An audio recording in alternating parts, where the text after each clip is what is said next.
ఇది నా last year birthday అండి. నేనైతే ఫస్ట్ టైం బర్త్డే అంత బాగా చేసుకోవటం. అసలు పెళ్ళైన తర్వాత కూడా నేను కేక్ కూడా కట్ చేయలేదు.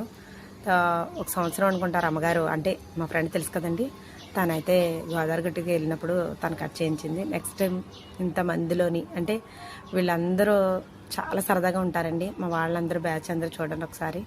కానీ ఇప్పుడు ఎవరి కాళ్ళు ఇల్లు ఖాళీ చేసేసి వెళ్ళిపోయారు. బాగా కలిసిపోయి ఉండే కనెక్ట్ అయ్యాము. కొద్ది దూరం వెళ్తే బాధగా అనిపించింది. మళ్ళీ నా పుట్టినరోజు గుర్తొచ్చిందండి. ఎంత బాగా చేశారు, ఒకరికొకరు ఎవరికాలో విడిగా అయిపోయామన్న బాధ అయితే చాలా ఉంది నాలోని.